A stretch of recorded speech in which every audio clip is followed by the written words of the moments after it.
welcome. Thanks for joining for an everyday simple makeup look. My name is Lisa.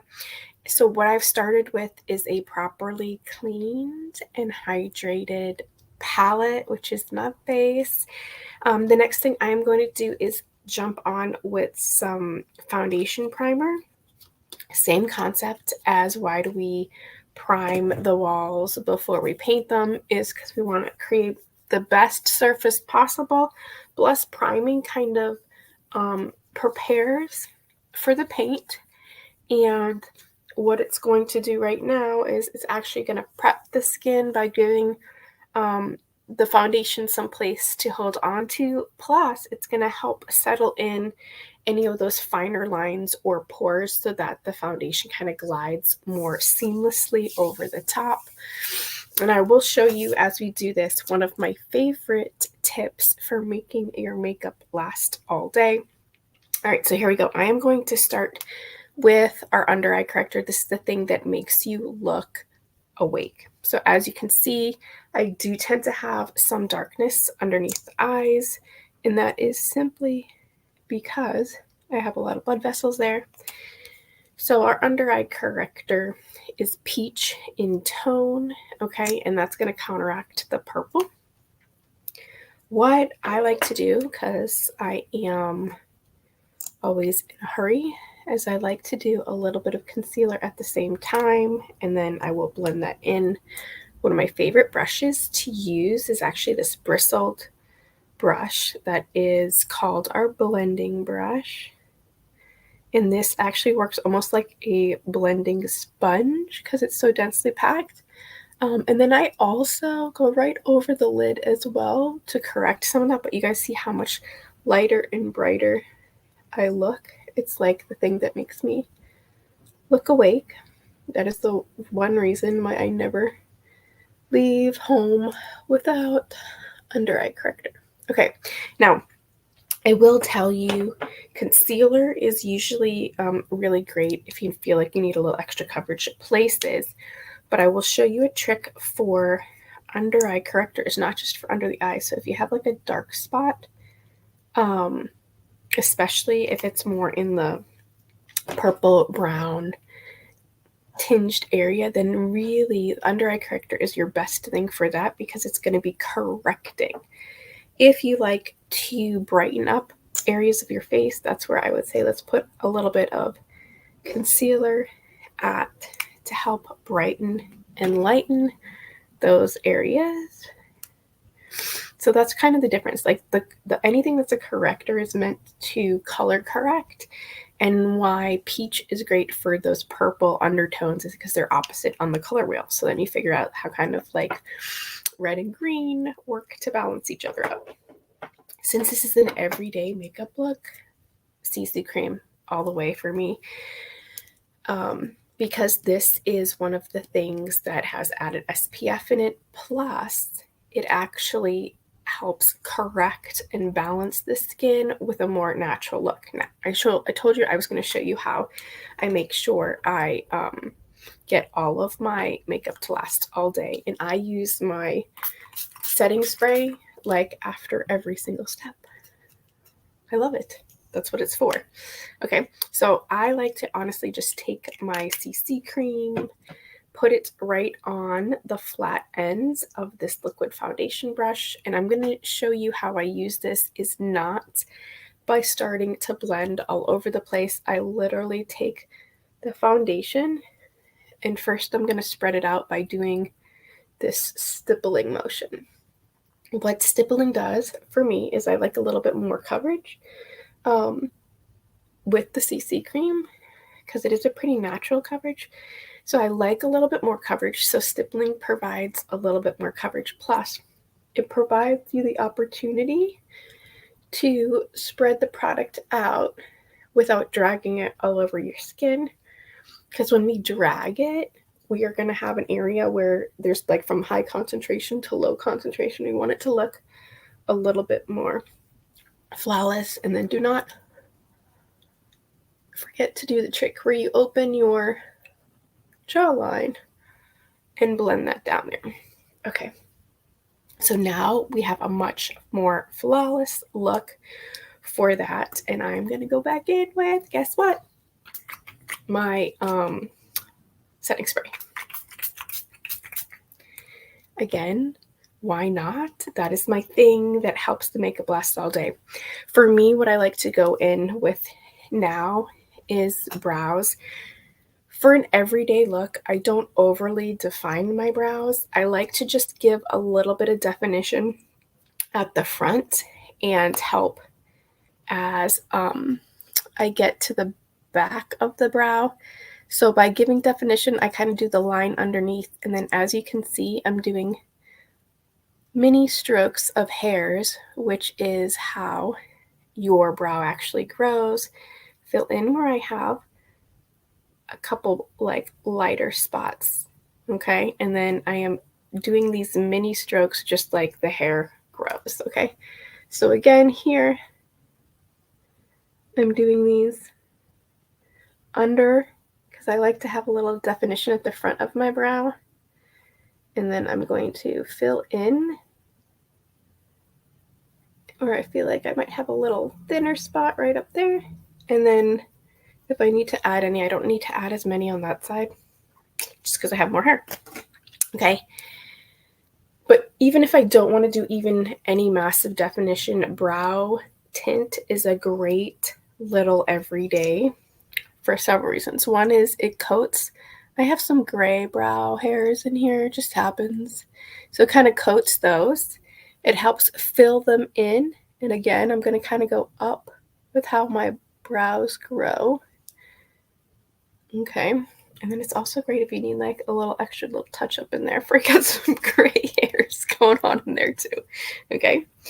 So that now defines my face a lot more by just giving my brows a little bit of fullness. And just remember, your brows are sisters. They are not twins. They're not going to look absolutely identical. Never hurts to put a little extra setting spray on. All right, for me, what I like to do now is I'm going to do my eyes now that I have my brows. And so for an everyday look, something as simple as a liquid eyeshadow works, and I am just this simple with it. I like to have more concentration of the color right on the outer part of my lid. I'm going to get a little mirror in here so I do this the right way. And now I literally am taking a cream or liquid brush, a smaller one, and first I kind of pat, very similar to how I was doing with my foundation, to kind of get a little bit of it spread out, and then I drag it up over the fleshy part of my lid because that's what I want to disappear. And it's a very simple look. And a trick for doing your eyeshadow is you don't want to like do the one eye for two reasons. One is because it's really hard to see. Okay. And the second reason is it's not going to give you an accurate representation of where the skin falls. So this is your mirror. Okay, imagine the camera is your mirror. For me to do using the camera as my mirror, I'm actually going to tilt my head up, and now I can see down my nose, and I have a full view of my eyelid without having to do the one eye. When we do the one eye, we're ending up causing the skin to move in a place where it doesn't normally move. So I always look like, okay, like this is where I want to make sure color goes to. And now when I dip my head back, I can see okay, that's just a little extra tip for you guys on your eye makeup. I do not do a lot of eye makeup for an everyday look. Now, I'm going to give you one little tip. If you're always afraid to do blush because you don't know how much to do, one of the things that you can do is put your lip color on first, and that's going to give you a better idea of how much blush you need. So I'm going to go right in with a lip liner because I sometimes only wear lip liner as my all-day color for two reasons. One is it stays on longer. And the third reason is, or the second reason is it really defines, it helps and I don't get any really, it doesn't come off, it doesn't transfer easy. Okay, so always going in with my little extra setting spray. So now it could totally be done here, but I like to do a little, I'll show you how easy it is to do cheeks without overstressing it. So I'm going to go in with a contour pencil. You do not want to put contour here. It will look like a skeleton. This is your cheek. You're just putting it right here on the lower third of your cheek. Okay. You can always put contour here if you want to give yourself a little bit more definition. Okay. With contour, the great thing is you can go in with a blending brush like this. This is my technique, is I actually start just below the contour I put my brush there, and as I go up, I'm pulling it out towards my temple, and you guys see how that kind of pulls my face up.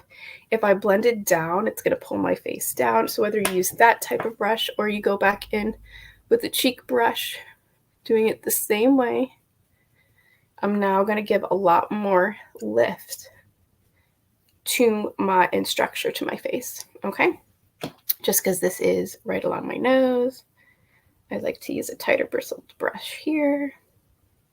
Okay, so we've definitely given a lot more kind of that snatched look, which is really what we want to remember. Now I go in with you can use any cheek color you want. I'm actually using a cream blush, and it's really intense, so I literally just put a couple on, and I don't go right here. If you go here, you're also going to pull your face down.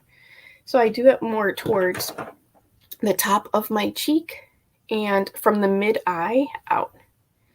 And then you can take that color. I again do the stippling because it helps blend it rather than pulling it. And I build it right up to my temple. Okay, that's going to give you a more natural look. You can absolutely do a little right over the nose. Some people like to go across the bridge, but that's how you know, okay, like I have enough cheek color that's going to keep me looking super natural, which is what I always like in a everyday look. What do you think we're doing next? Setting spray. Okay, if you are a powder fan, I'm going to give you, hold on, lost my mascara, because it wouldn't be complete if I didn't drop something. If you are a powder fan, I'm going to give you a tip. If you're a powder fan, I'm guessing you're using powder because you just really love the matte look, or you're using it to kind of set your powder. You start with a really nice fluffy brush, and if you are using it to set and to control oil, you actually want to press and roll it into the skin. Do you see how much more mattified that became?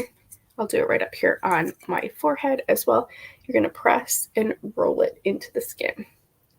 That's what cuts down the shine. Now, if you are using it to diffuse and blend, like you want to use the powder just to kind of make it look like a little bit more airbrushed look, you can go in with that same brush, but you're doing a little bit more kind of like surface. It still will cut some of the shine, but it's not going to control the shine and really set like if you press and roll.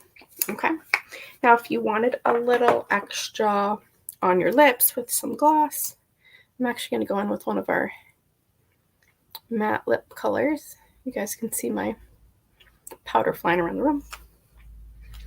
And that is an everyday look with the final touches of the mascara. Now, if you guys know me, you know I love to use mascara and get it right close to that lash line. Wiggle, wiggle, wiggle. Pull it up. And since I just have one mascara with me today, but if you want to get that more separated and defined look, you would go in with the second mascara and pull those lashes up and out. Now, because I did the wiggle, wiggle, wiggle close to the lash line and pulled it out, I am actually have like a defined upper lid, like a faux liner, because I really focused the mascara there. So remember that you are worthy of having an everyday go-to simple look. And if you want a customization, go ahead and drop a comment. Or if you're like, how can I get this look with 5 products or left? Go ahead, 5 products or less, go ahead and let me know as well. I hope you have a powerful, on purpose day. Remember, you're worthy of feeling beautiful always.